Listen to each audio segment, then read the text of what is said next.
कौन बनेगा बिहार का अगला मुख्यमंत्री? क्या नीतीश कुमार फिर से वापसी करेंगे या फिर कोई नया चेहरा सीएम के रूप में सामने आएगा? चुनावी नतीजे सामने आने के बाद जहां एक तरफ एनडीए ने प्रचंड बहुमत से जीत दर्ज की है, तो वहीं दूसरी तरफ ये सवाल भी खड़ा होने लगा है कि अगला मुख्यमंत्री कौन होगा, क्योंकि इस बार के चुनाव में बीजेपी ने जेडीयू से ज्यादा सीटों पर जीत दर्ज की है। और ऐसे में अब सवाल उठ रहा है कि क्या बिहार में पहली बार कोई भाजपा का नेता सीएम बनेगा? क्या बिना नीतीश कुमार के भी एनडीए सरकार बना सकती है?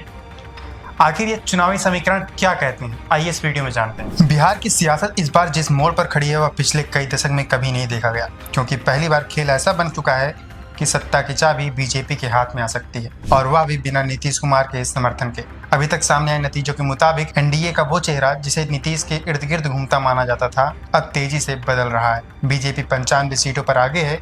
चिराग पासवान की एलजेपी 20 पर, जीतन राम मांझी की हम 5 पर और उपेंद्र कुशवाहा की आरएलएम 4 सीटों पर बढ़त बनाए हुए है, और इनका कुल जोड़ 124 का बनता है, यानी बहुमत की जरूरत 122 से 2 सीट ज्यादा। और ये पूरा समीकरण नीतीश कुमार को छोड़कर भी एनडीए को सरकार बनाने की क्षमता दे रहा है। आपको बता दें कि बिहार की राजनीति में जोड़ तोड़ किसी से छिपी नहीं, और एक्सपर्ट्स खुलकर कह रहे हैं कि अगर बीजेपी को संख्या और बढ़ानी है तो कांग्रेस के 3, लेफ्ट के 2 और बसपा के 1 विधायक आसानी से उसकी तरफ शिफ्ट हो सकते हैं, क्योंकि सत्ता का रस हमेशा गठबंधन की मर्यादा से ज्यादा मीठा होता है। और यही कारण है कि राजनीतिक गलियारों में साफ साफ सुना जा रहा है कि अगर बीजेपी चाह ले तो 8 से 10 विधायकों का इंतजाम करना उसके लिए किसी औपचारिकता से ज्यादा नहीं होगा। और इसी वजह से बिहार में पहली बार कोई भाजपाई नेतृत्व का मुख्यमंत्री बन सकता है। वहीं अगर बात करें कि नीतीश कुमार अगर महागठबंधन की तरफ रुख करते हैं तो क्या समर्थन उनके पक्ष में आएगा? तो ऐसे में इसका जवाब है नहीं, क्योंकि नीतीश कुमार की जेडीयू और महागठबंधन की सभी सीटों को मिलाकर भी 119 सीटें होती हैं, जो कि पूर्ण बहुमत से 3 सीटें कम है।